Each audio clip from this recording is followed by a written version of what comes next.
Tandur municipal chairperson గా Congress councillor Sunitha ఎన్నికయ్యారు. MIM కౌన్సిలర్లలో విభేదాలు కాంగ్రెస్ కు కలిసొచ్చాయి. క్రాస్ ఓటింగ్ తో సొంత పార్టీ అభ్యర్థికి షాక్ ఇచ్చారు ఎంఐఎం అసమ్మతి కౌన్సిలర్లు.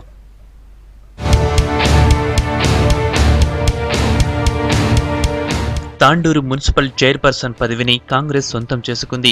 ఎంఐఎం కౌన్సిలర్లలోని విభేదాలు కాంగ్రెస్ కు కలిసొచ్చాయి. మున్సిపాలిటీల్లో 31 వార్డులున్నాయి. 2014లో జరిగిన మున్సిపల్ ఎన్నికల్లో టీఆర్ఎస్ 10, ఎంఐఎం 10 వార్డులు, కాంగ్రెస్ 9, టీడీపీ 2 వార్డులు గెలుచుకున్నాయి. టీఆర్ఎస్, ఎంఐఎం కలిసి మ్యాజిక్ ఫిగర్ సాధించడంతో చెరో 2.5 ఏళ్లు చైర్పర్సన్ గా ఉండేందుకు అగ్రిమెంట్ చేసుకున్నాయి.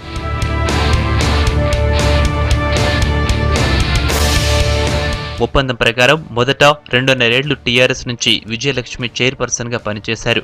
గడువు ముగియడంతో ఇటీవల పదవికి రాజీనామా చేశారు. మిగతా 2.5 ఏళ్లకు చైర్పర్సన్ అభ్యర్థిగా మహమ్మదీ బేగం పేరు డిసైడ్ చేసింది ఎంఐఎం అధిష్టానం. ఇది నచ్చని 6 కౌన్సిలర్లు ప్లేట్లు ఫిరాయించడంతో సీన్ మారిపోయింది. చైర్పర్సన్ పదవి హస్తం పార్టీకి దక్కింది. కాంగ్రెస్ కౌన్సిలర్ సునీత చైర్పర్సన్ గా, ఎంఐఎం అసమ్మతి నేత ఆసిఫ్ వైస్ చైర్మన్ గా ఎన్నికయ్యారు.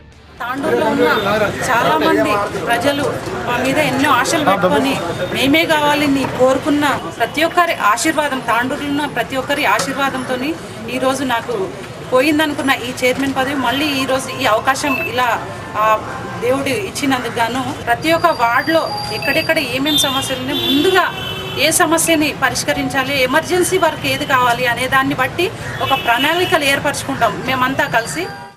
कई साल के बाद हमारे को चेयरमैन आने वाला था, मगर कुछ बुनियादी वजूहात की वजह से उसको हम हासिल नहीं कर सके।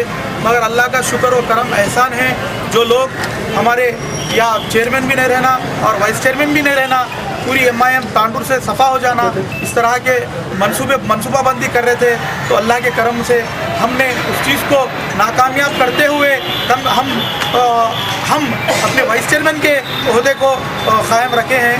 और మంత్రి మహేందర్ రెడ్డితో పాటు MIM MLA Pasha Quadri, MLC Altaf Hyder రిజ్వీలు ఎన్నికలు జరిగే దగ్గరే ఉన్నారు.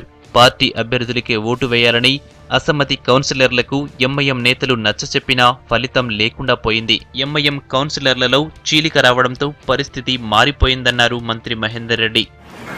2.5 సంవత్సరాలు టీఆర్ఎస్ పార్టీ, 2.5 సంవత్సరాలు ఎంఐఎంకు ఒప్పందంతో మేము ఆ రోజు టీఆర్ఎస్ చైర్మన్ ఎన్నిక కావడం జరిగింది. మరి ఎంఐఎం అభ్యర్థికి ఏదైతే ఎంఐఎం వాళ్ళ పార్టీలో 6 మంది కాల్ చేయడంతో కాంగ్రెస్ పార్టీ సపోర్ట్ చేస్తున్నారు. మేము ఊహించలేదు ఈ విధంగా అవుతుందని. ఎంఐఎంలో చీలిక వస్తుందని మేము ఊహించలేదు.